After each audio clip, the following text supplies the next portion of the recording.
Praise the lord. హల్లెలూయా. దేవునికి మహిమ కలుగును గాక. క్రీస్తునందు నా ప్రియమైన దేవుని బిడ్డలని మీ అందరికీ ఉదయకాలపు శుభములు తెలియచేస్తున్నాను. ప్రియమైన దేవుని బిడ్డలారా, ఎలా ఉన్నారు? మన ప్రభు చాలిన దేవుడిగా ఉండి ఈ మాసంలో నేటి వరకు ఈ 11 మాసంలో అద్భుతంగా ఆశ్చర్యరీతిగా ఆయన మనల్ని కాపాడి సంరక్షిస్తున్నారు. కేవలం మనం ఈ రోజున సజీవులుగా ఉన్నాం.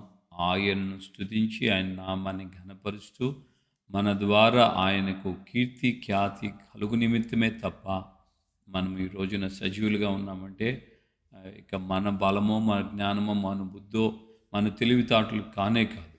కేవలం ఆయన మహిమార్థమై దేవుడు మనల్ని నిలబెట్టున్నాడు. Praise the lord. హల్లెలూయా. వెళ్ళిపోయిన వారికంటే మన మీద గొప్ప వాళ్ళు మన ఘనులు మనకి కాదు. కానీ ఈ రోజున నువ్వు సజీవుడిగా సజీవురాలుగా ఉన్నావంటే కేవలం ఆయన కృపను బట్టి మాత్రమే అన్న విషయాన్ని మర్చిపోక దేవుని స్తుతించి ఆయన ఘనపరచబద్దులమైన దేవునికి స్తోత్రం. హల్లెలూయా.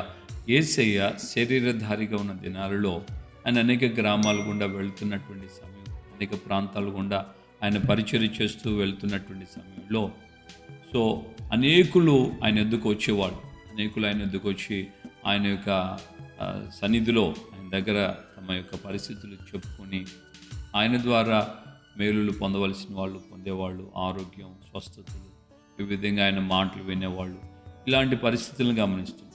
ఓ సందర్భంలో మనం గమనించినప్పుడు నా డైలీ రీడింగ్ బైబిల్ టైంలో నేను ఈ మాటను గమనించాను. యేసయ్యే ఆశ్చర్యపడ్డాడు అని రాబడి. ఎందుకంటే ఎక్కడ ఏ విధంగా ఆశ్చర్యపడిన యేసయ్య, ఎలాగా యేసయ్యకే ఆశ్చర్యం వచ్చిందంటే అదేదో సంథింగ్ స్పెషల్గా ఉంటుంది కదా, ఏదో ఒక వ్యత్యాసం ఉంటుంది. కామన్గా అన్నీ చూసి ఆయనేం ఆశ్చర్యపడ్డాడు అని రాయబడలేదు. ఏదో ఒక ప్రత్యేకత ఉంది కాబట్టి ఆయన ఆశ్చర్యపడ్డాడు. వీళ్ళారా, యేసు ప్రభు దగ్గరకు వచ్చిన ఒక శతాధిపతి ఆయన ప్రభువుని అడుగుతున్నాడు, నా దాసుని స్వస్థపరచు అని, బాగు చేయండి, నా దాసుడు అనారోగ్యంతో ఉంది. ప్రభు అన్నాడు, నేను వచ్చి నీ దాసుని స్వస్థపరుస్తాను. వెంటనే ఆయన అన్న మాట ఏంటంటే, అయ్యా నువ్వు నా ఇంటికి రానంత అవసరం లేదయ్యా, నువ్వు మాట మాత్రము సెలవిమ్ము, నా దాసుడు స్వస్థపడిపోతాడు అని చెప్తూనే ప్రభుకు ఒక మాట చెప్పాడు. నాకు అధికారం ఉందయ్యా, నా దగ్గర ఒక 100 మంది ఉన్నారు. నేను ఒకరిని పొమ్మంటే పోతాడు, ఒకరిని రమ్మంటే వస్తాడు, ఒకరిని కూర్చోమంటే కూర్చుంటాడు, ఒకరిని ఏం చేయమంటే అది చేస్తాడు.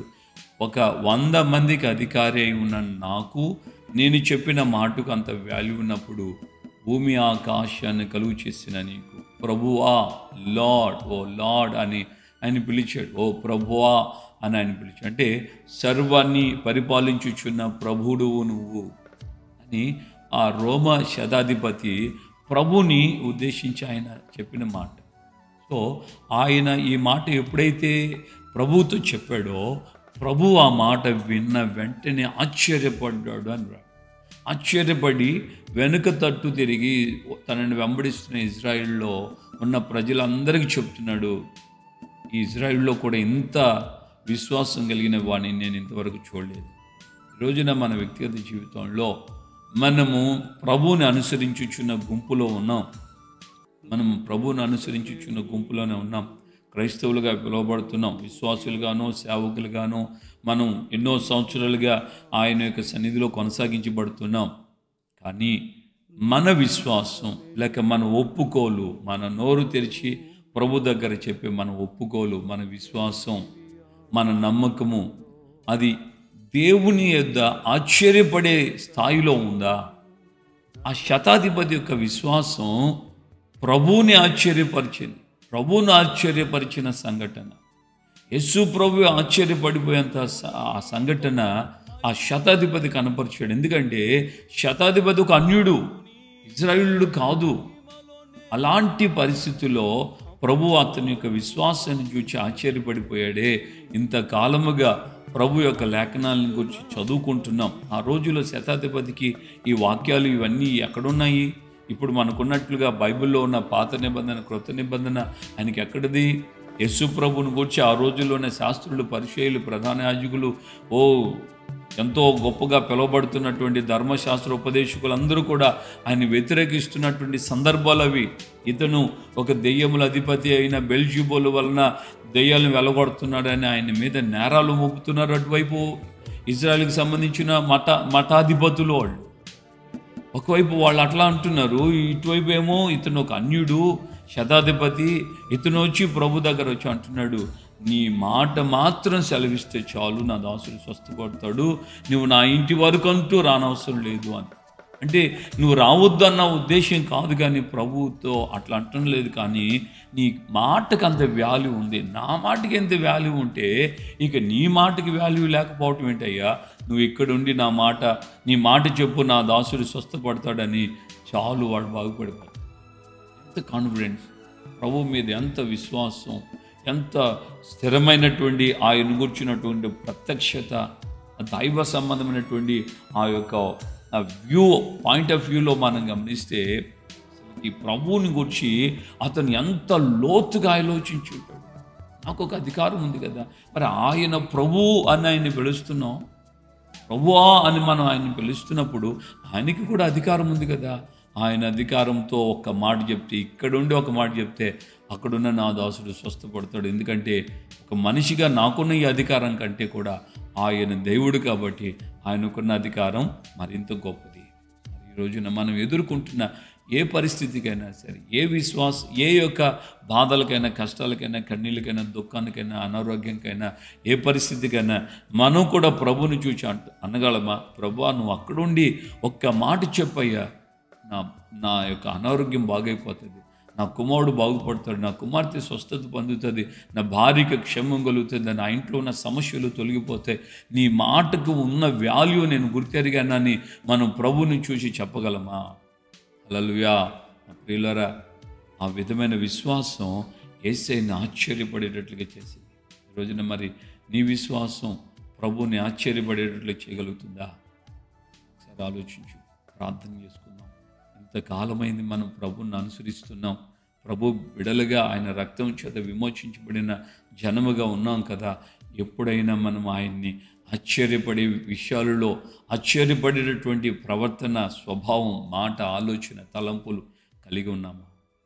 ఒకసారి ఆలోచించండి. దేవుని యొక్క లేఖనంలో పాత నిబంధనలు కూడా మనం గమనిస్తాం.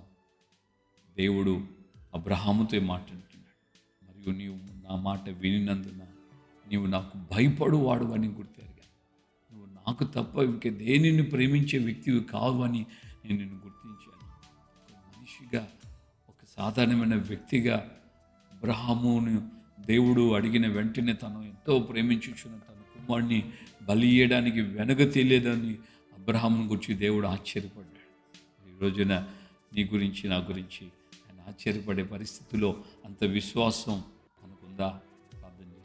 ప్రేమగల తండ్రి, మీకు వందనాలు. ఈ ఉదయకాలం మందు మాతో మీరు మాట్లాడిన మీ అమూల్యమైన వాక్కుకై స్తోత్రాలు. నిజమే ప్రభువా, మా జీవితాల్లో అయ్యా మేము ఇంతకాలపు భక్తిలో, ఇంతకాలపు విశ్వాస జీవితంలో ఏ రోజైనా మా మాటల ద్వారా కానీ, మా క్రియల ద్వారా కానీ, మా ప్రవర్తన ద్వారా కానీ మిమ్మల్ని ఆశ్చర్యపడే రీతిలో అయ్యా మా జీవితాలు ఉన్నాయో లేవో మాకు ఒక అవకాశం ఇచ్చారు పరిశీలించుకోవడానికి. నిజమే ప్రభువా, మేము మిమ్మల్ని అంత ఆశ్చర్యపడే రీతిలో మా విశ్వాసం లేకుండా పోయింది. మీ మీద మమ్మల్ని మన్నించండి. ఈ మాటలు విన్న నీ బిడ్డల యొక్క జీవితాల్లో మరింతగా నాయనా మీ యొక్క సన్నిధిలో అయ్యా మిమ్మల్ని సంతోషపరిచే బిడ్డలుగా ఉంటూ, మిమ్మల్ని ఆశ్చర్యపడేటట్లుగా వారి ప్రవర్తన, వారి విశ్వాసం, మా విశ్వాసం ఆ విధంగా ఉండుటకు సహాయం చేయండి. కృపయు కాపుదలు దయచేసి ఘనత, మహిమ, ప్రభావాలు మీరు మాత్రమే పొందమని యేసయ్య పరిశుద్ధ నామములో ప్రార్థన చేసి పొంది ఉన్నాము తండ్రి. ఆమేన్. మన ప్రభు అయిన యేసుక్రీస్తు కృపయు, తండ్రి అయిన దేవుని ప్రేమ, పరిశుద్ధాత్మిక అన్యోన్య సహవాసం, సమాధానం ఇప్పుడు ఎల్లప్పుడూ సకల పరిశుద్ధులకి మనకు ప్రభు రాకడ పర్యంతం కృప, దేవుణ్ణి నేను ఆశ్చర్యపరచాలని ఒక తీర్మానంతో విశ్వాస జీవితాన్ని ప్రారంభించడానికి సిద్ధపడుతున్న ప్రతి బిడ్డకు తోడై ఉండి నడిపించునుగా. ఆమేన్. ఆమేన్. హల్లెలూయా. ప్రభుపేట అందరికీ వందనాలు.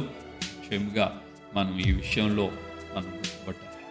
ప్రవర్తన ద్వారా, నా విశ్వాసం, నా క్రియల ద్వారా దేవుడు ఆశ్చర్యపడేటట్టుగా ప్రవర్తన ఉండాలి అని ఆయనకు అప్పగించుకుంటూ ప్రార్థన చేస్తే దేవుడు నీకు కృపను, శక్తిని